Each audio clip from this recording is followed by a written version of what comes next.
আসসালামু আলাইকুম এভরিওয়ান। অভিনন্দন জানাচ্ছি আপনাদেরকে ইনিয়াজ হোম ইউকে চ্যানেল থেকে। আশা করি আপনারা যে যেখানে আছেন সবাই ভালো আছেন, সুস্থ আছেন। আজকে আমি আপনাদের সাথে খুবই মজাদার একটা রেসিপি শেয়ার করব। সেটা হলো আমার মায়ের হাতের রেসিপি। নারকেল দিয়ে বাইলা মাছ ভুনা। এই রেসিপিটি এত মজাদার হয়, আপনারা অবশ্যই বাড়িতে ট্রাই করবেন এবং আমি আশা করি আপনার পরিবারের সবাই অনেক পছন্দ করবে। আমার ভিডিওটি আপনারা পুরো দেখবেন এবং আমার সঙ্গেই থাকবেন এবং এখনো পর্যন্ত যারা আমাকে সাবস্ক্রাইব করেন নাই প্লিজ সাবস্ক্রাইব করে আমার পাশে থাকবেন।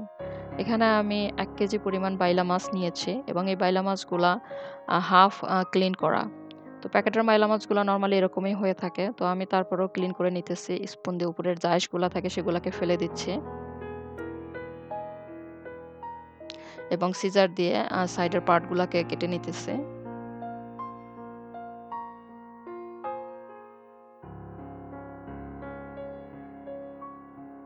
এবং মাথার যে অংশটা আগার অংশটা একটু কেটে দিতে হবে।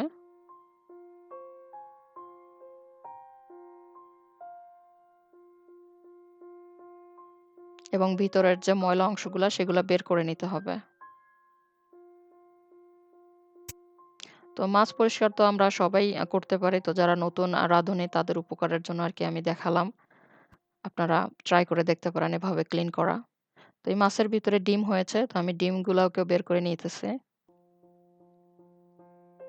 তো এখানে দেখুন ২ টো ডিম হয়েছে এবং এভাবে আমি সবগুলা মাছকে ক্লিন করে নিব। এখানে আমি সবগুলা মাছকে ক্লিন করে ওয়াশ করে নিয়েছি। আমার মাছ পরিষ্কার করা এবং গন্ধ দূর করার একটা ভিডিও আছে। আপনারা চাইলে দেখে নিতে পারেন। আমি আশা করি আপনাদের উপকারে আসবে। এখানে আমি ১ কাপ পরিমাণ নারকেল নিয়েছি। এখন আমি নারকেলটাকে বেটে নিব। আপনারা যদি নারকেল না থাকে তাহলে কোকোনাট মিল্কও ইউজ করতে পারেন। বাট ফ্রেশ নারকেল দিয়ে রেসিপিটি করলে অনেক মজাদার হয়। তো আমার নারকেল বাটা হয়ে গিয়েছে। এখানে একটি পাতিলে আমি ১ কাপ পরিমাণ ভেজিটেবল অয়েল দিয়ে দিলাম এবং ২ টি তেজপাতাকে ছেড়ে নিয়েছি। ১ কাপ পরিমাণ পেঁয়াজ বাটা দিয়ে দিব। দিয়ে আমি কিছুক্ষণের জন্য ভেজে নিব।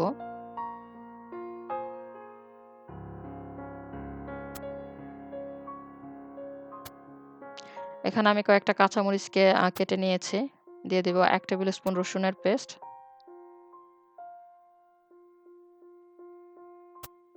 ১ টেবিল স্পুন আদার পেস্ট,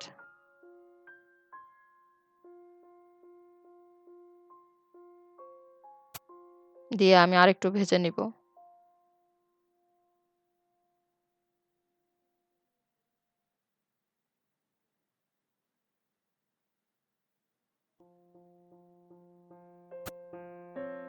এখন আমি এখানে পরিমাণ মতো লবণ দিয়ে দিব। এখানে আমি ১ টেবিল স্পুনের মতো দিয়েছি। আপনারা আপনাদের স্বাদ মতো দিবেন। এখানে যে নারকেল বাটাটা আমি রেখেছি সেই নারকেল বাটাটা পুরোই দিয়ে দিব।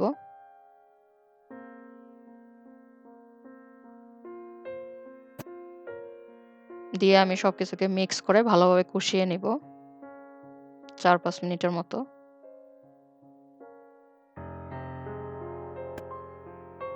এখন আমি এখানে দিয়ে দেব ১ টেবিল স্পুন মরিচের গুঁড়া, ১ টেবিল স্পুন হলুদের গুঁড়া, ১ টেবিল স্পুন জিরার গুঁড়া, ১ টেবিল স্পুন ধনিয়ার গুঁড়া দিয়ে আমি সবকিছুকে মিক্স করে নিব। রান্নাটা এখন মিডিয়াম তাপমাত্রায় আছে। তো মিডিয়াম তাপমাত্রায় রেখে রান্নাটা করতে হবে। এখানে আমি দিয়ে দেব ১ কাপ পরিমাণ পানি এবং আরও ১ কাপ পরিমাণ পানি দিয়ে দিব। মসলাটা যাতে পুড়ে না যায় এবং ভালোভাবে যাতে মসলাটা কষানো হয়, সেজন্য এখানে আমি ২ কাপ পরিমাণ পানি ইউজ করেছি।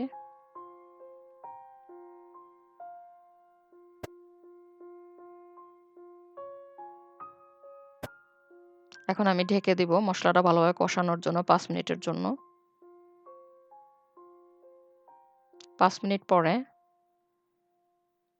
দেখুন মসলাটা খুব সুন্দরভাবে কষানো হয়েছে।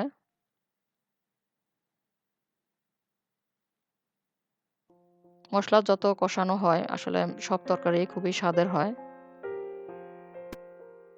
এ পর্যায়ে আমি যে মাছ ক্লিন করে রেখেছি সেই মাছগুলাকে দিয়ে দিব। বাইলা মাছ অনেক নরম একটা মাছ। তাই বাইলা মাছকে অত নাড়াচাড়া করা যাবে না। আমরা একবারেই মিক্স করে দিব মসলাগুলাকে। আর হাত আর কোনো আ স্প্যাচুলা দিয়ে আর নাড়া যাবে না। তো এখন আমি ঢেকে দিব ১০ মিনিটের জন্য মিডিয়াম তাপমাত্রায় রেখে।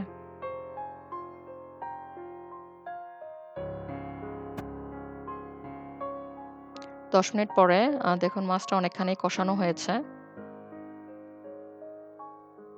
এখন মাছটাকে আমি একটু নেড়ে দিব। পাতিলের ডান্ডিটা ধরে একটু নেড়ে দিব। আরো আমি ঢেকে দিব ২ থেকে ৩ মিনিটের জন্য।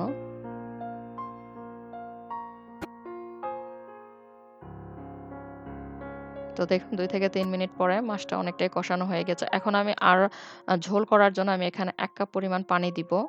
আপনারা যদি বেশি ঝোল রাখেন আরেকটু বেশি দিবেন। তো আমি তারপরে ঢেকে দেব। আমি গরম পানি দিয়েছি। তো আমি আরো ১০ মিনিটের জন্য মাছটাকে ঢেকে দিব। ১০ মিনিট পরে দেখুন মাছের যে তেল সেটা উপরে চলে আসছে এবং মসলাটাও অনেক ভুনা, ভুনা হয়ে গিয়েছে। আমাদের বাইলা মাছ নারকেল দিয়ে বাইলা মাছ ভুনা রেডি হয়ে গিয়েছে। আপনারা এভাবে ইজিলি খুব সহজেই তৈরি করে নিতে পারেন নারকেল দিয়ে বাইলা মাছ ভুনা এবং আমি আশা করি আপনার ফ্যামিলির মানুষ অনেক পছন্দ করবে। আমার ভিডিওটি ভালো লাগলে আমাকে অবশ্যই আপনারা কমেন্টস বক্সে জানাবেন এবং আমার জন্য দোয়া করবেন। আপনারা ভালো থাকবেন। আল্লাহ পাক আপনাদের সকলকে সুস্থ রাখুক। আল্লাহ হাফেজ।